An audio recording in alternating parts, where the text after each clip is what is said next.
NHS പിരിച്ചുവിട്ടു. അതുപോലെ തന്നെ NHSൽ വർക്ക് ചെയ്യുന്ന മലയാളികളടക്കമുള്ള പതിനായിരക്കണക്കിന് ആളുകളുടെ ജോലി നഷ്ടമാകും.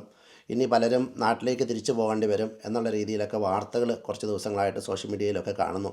ഇതിനെക്കുറിച്ച് ഒത്തിരിയധികം മെസ്സേജുകൾ എനിക്ക് വന്നതിൻ്റെ സാഹചര്യത്തിലാണ് ഈ ഒരു വീഡിയോ ചെയ്യുന്നത്. നമുക്കറിയാം, എല്ലാ രാജ്യത്തെയും ഹെൽത്ത് ഡിപ്പാർട്ട്മെൻറ്റാണ് ആ രാജ്യത്തെ ഹെൽത്ത് കെയർ സിസ്റ്റത്തെ മാനേജ് ചെയ്യുന്നത്. അതുപോലെ തന്നെ UK-ലെയും ഹെൽത്ത് ഡിപ്പാർട്ട്മെൻറ്റാണ് UK-ലുള്ള കംപ്ലീറ്റ്ലിയുള്ള ഹെൽത്ത് കെയർ സിസ്റ്റത്തെ മാനേജ് ചെയ്യുന്നത്.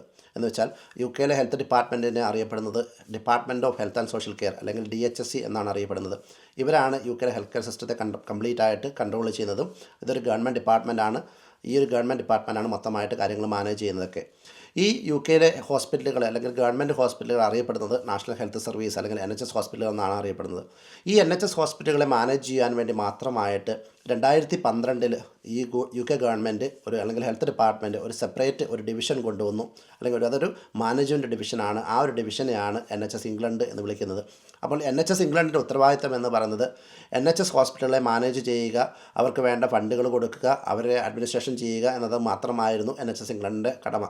അതേപോലെ തന്നെ ഗവൺമെൻറ്റിന് വേണ്ട അഡ്വൈസുകൾ കൊടുക്കുക അല്ലെങ്കിൽ ഗവൺമെൻറ് ഗൈഡൻസ് കൊടുക്കുക എന്നതായിരുന്നു ഈ NHS ഇംഗ്ലണ്ട് ഇത്രയും കാലമായിട്ട് ചെയ്തുകൊണ്ടിരുന്ന കാര്യം.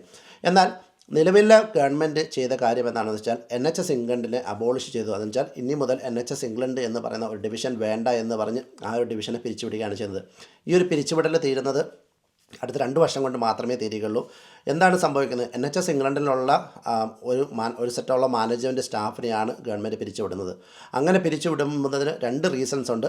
ഒന്ന്, അങ്ങനെ NHS ഇംഗ്ലണ്ടിൽ ഏകദേശം 3000-ന് മുകളിൽ സ്റ്റാഫുകൾ വർക്ക് ചെയ്യുന്നുണ്ട്. അങ്ങനെയുള്ള ആളുകളെ പിരിച്ചുവിടുമ്പോൾ ഗവൺമെൻറ്റിന് ഹ്യൂജായിട്ടൊരു പൈസ സാലറി ഇനത്തിൽ ലാഭിക്കാൻ പറ്റും. ആ ഒരു പൈസകൾ ഡയറക്റ്റ് ഹോസ്പിറ്റലുകൾക്ക് അവരുടെ പേഷ്യൻ്റ് കെയറിനും മറ്റു കാര്യങ്ങൾക്കുമായിട്ട് കൊടുക്കാൻ പറ്റും. അതാണ് ഒന്നാമത്തെ പ്രധാനപ്പെട്ട റീസൺ. രണ്ടാമത്തത്, department of health and social care എന്ന് പറയുന്നത് ഒരു ഗവൺമെൻറ് ഡിവിഷൻ ആണെങ്കിൽ പോലും നിലവിൽ അവർക്ക് NHSൻ്റെ കൺട്രോൾ പൂർണ്ണമായിട്ട് ഡയറക്ടറേറ്റ് കൺട്രോളില്ല. കാരണം NHS ഇംഗ്ലണ്ടാണ് കൺട്രോൾ ചെയ്യുന്നത്. അപ്പോൾ ഈ ഒരു NHS ഇംഗ്ലണ്ടിനെ പിരിച്ചുവിടുന്നത് കൊണ്ട് തന്നെ ഇവർക്ക് ഡയറക്റ്റ് കൺട്രോൾ കിട്ടുകയും അവർക്ക് ഗവൺമെൻറ് വേണ്ട രീതിയിൽ എത്രയും പെട്ടെന്ന് തീരുമാനങ്ങൾ നടത്താനും അല്ലെങ്കിൽ പേഷ്യൻസിൻ്റെ സേഫ്റ്റിക്കും മറ്റു കാര്യങ്ങളനുസരിച്ച് എത്രയും പെട്ടെന്ന് മാറ്റങ്ങൾ വരുത്താനും അവർക്ക് പറ്റും. ഇതാണ് ഇപ്പോൾ സംഭവിച്ചത്. ഇതിൻ്റെ ഭാഗമായിട്ട് സംബന്ധിച്ചത് നിലവിൽ ഈ ഒരു മാറ്റം എന്ന് പറയുന്നത് NHS ഇംഗ്ലണ്ടിന് മാത്രമേ ഉള്ളൂ. ഇതുപോലെ തന്നെ NHS വെയിൽസ് ഉണ്ട്, NHS സ്കോട്ട്ലൻഡ് ഉണ്ട്. ഇതിനൊന്നും ഇതുവരെ മാറ്റങ്ങൾ വന്നിട്ടില്ല. അതുകൊണ്ട് ആർക്കും ഇതിൻ്റെ പേരിൽ ജോലി നഷ്ടപ്പെടുന്നില്ല. NHS ഇംഗ്ലണ്ടിൻ്റെ മാനേജ്മെൻറ്റ് സ്റ്റാഫുകൾക്ക് ജോലി നഷ്ടപ്പെടുമെങ്കിലും അവർ ഒരുപക്ഷെ ഡിപ്പാർട്ട്മെൻറ്റ് ഹെൽത്തിൻ്റെ ഭാഗമായിട്ട് പല ജോബുകളിലേക്ക് മാറും. അതല്ലെങ്കിൽ മറ്റ് ജോബുകളിലേക്ക് മാറുന്നൊരു ഓപ്ഷനാണ് ഉണ്ടാകുന്നത്. അതല്ലാതെ മലയാളികളെയോ അല്ലെങ്കിൽ NHSലെ നേഴ്സുമാരെയോ ഡോക്ടർമാരെയോ ഇതുകൊണ്ട് ഓരോ രാജ്യത്തിലും ബാധിക്കുമെന്ന് ഞാൻ വിശ്വസിക്കുന്നില്ല.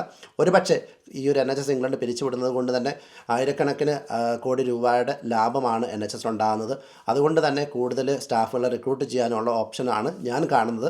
അപ്പം ദയവ് ചെയ്ത് ഈ ഒരു തെറ്റിദ്ധാരണയുള്ള മെസ്സേജ് ഒന്ന് മാറ്റുക എന്നതാണ് ഉദ്ദേശിക്കുന്നത്.